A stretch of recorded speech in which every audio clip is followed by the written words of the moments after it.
वो मैसेज अब भी सीन नहीं हुआ था। I miss you. 2 नीले टिक का इंतजार करते करते आर्यन का दिल भी हल्का पड़ गया था। रात के 2 बजे थे। कमरे की दीवारों पर मोबाइल की नीली रोशनी गिर रही थी। टेबल पर बिखरे नोट्स, लैपटॉप स्क्रीन पर चलती मॉक इंटरव्यू की विंडो और सामने उसका दिल, जब करियर और फीलिंग्स के बीच पिसकर कुछ आधा सा बन गया था। पिछले 3 सालों से वो दिल्ली के इस छोटे से कमरे में यूपीएससी की तैयारी कर रहा था। दोस्त कम, नोटिफिकेशन ज्यादा। उसकी जिंदगी अब रियलिटी से नहीं, रील से चलती थी। हर सुबह किसी मोटिवेशनल वीडियो से शुरू होती और हर रात किसी अधूरे चैट पर खत्म।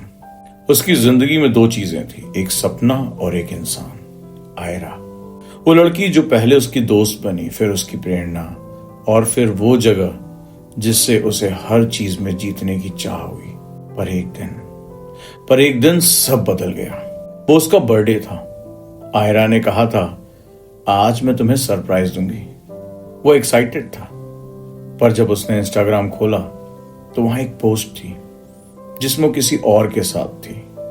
कैप्शन लिखा था, न्यू बिगनिंग। आर्यन का दिल वहीं रुक गया।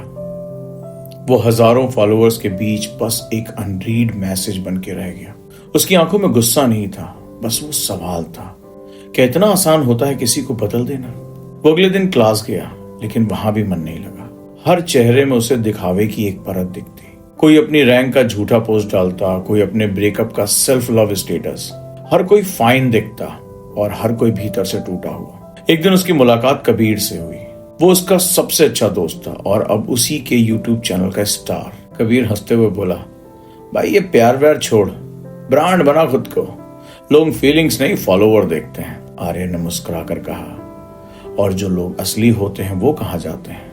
कबीर बोला, वो भीड़ में खो जाते हैं मेरे दोस्त, वो भीड़ में खो जाते हैं। वक्त बीतता गया। आर्यन ने खुद को पढ़ाई में झोंक दिया, लेकिन अब उसके भीतर कुछ मर चुका था। वो भरोसा, वो नरमी, वो बेफिक्री। 6 महीने बाद उसका प्रेम का रिजल्ट आया, फेल। वो थक गया था। उसे लगा जैसे जिंदगी किसी लूप में फंसी है, जहां प्यार गया, दोस्ती गई और अब उम्मीद भी जा रही है। उसने मोबाइल उठाया और पहली बार सोचा, अगर मैं चला जाऊं तो क्या किसी को फर्क पड़ेगा?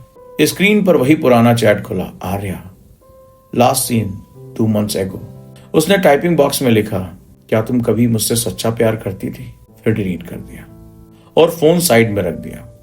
वो खिड़की से बाहर देखने लगा। बारिश हो रही थी। नीचे सड़क पर एक छोटी सी लड़की गिरी हुई पतंग उठा रही थी। पतंग की डोर उलझी थी, लेकिन वो उसे सुलझाने में लगी थी। बार बार टूट रही थी, पर वो हार नहीं मान रही थी। वो दृश्य उसे भीतर तक हिला गया। शायद जिंदगी भी यही कह रही थी, कभी कभी टूटना जरूरी होता है ताकि तुम सुलझ सको। अगले दिन वो फिर लाइब्रेरी गया, उसी डेस्क पर बैठा जहां वो पहले आयरा से नोट शेयर करता था। पर इस बार उसने कोई चैट नहीं खोली, बस लिखा, अब मैं खुद को पढ़ूंगा।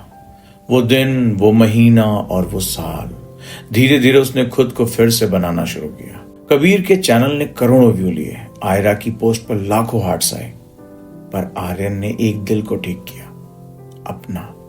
3 साल बाद यूपीएससी का रिजल्ट आया, रैंक 43, आर्यन मल्होत्रा। वो शांत था, पर भीतर कहीं गहरा सुकून था। उसे अब कुछ साबित नहीं करना था। वो अब किसी को सीन करने के लिए नहीं, खुद को अंडरस्टैंड करने के लिए जी रहा था। एक दिन बाद उसके पास एक ईमेल आया, subject unread heart from Arya. लिखा था, काश मैंने तब कहा होता जो अब समझ पाई हूं। तुम सच्चे थे, पर मैं सोशल मीडिया के झूठ में खो गई। अब हर लाइक खोखला लगता है, हर स्माइल स्क्रिप्टेड। तुम्हारे जैसा असली इंसान शायद फिर कभी नहीं मिलेगा। आर्यन ने मेल पढ़ा, कुछ पल स्क्रीन को देखा, फिर रिप्लाई पर क्लिक किया।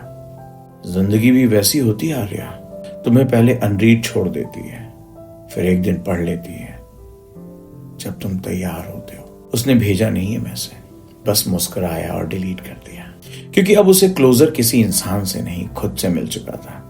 रात में जब वो बाहर निकला, शहर की लाइट्स में उसे वो पतंग याद आई जो बार बार गिरती थी पर उड़ने से मना नहीं करती थी। वो आसमान की तरफ देखता हुआ बोला, अब कोई दिल अनरीड नहीं रहेगा। हर किसी की जिंदगी में एक चैट होती है जो सीन नहीं होती है, एक सवाल जो रिप्लाई नहीं होता, और एक रिश्ता जो डिलीट नहीं होता। पर असली मैच्योरिटी तब आती है जब तुम जवाब ढूंढना छोड़ देते हो और खुद जवाब बन जाते हो। अब सवाल तुमसे है, क्या तुम भी अपनी जिंदगी के अनरीड मैसेज को पढ़ने के लिए तैयार हो, या तुम भी हर सच्चे एहसास को इग्नोर में डाल दोगे? क्योंकि एक दिन ये सारे अनरीड दिल जवाब मांगेंगे। तो बताओ, तुम कब पढ़ोगे अपना अनरीड हार्ट? कहानी पसंद आई तो चैनल को सब्सक्राइब जरूर कर लेना, वीडियो को लाइक करना, और ऐसी ही कहानियों के साथ मिलता रहूंगा आपका दोस्त।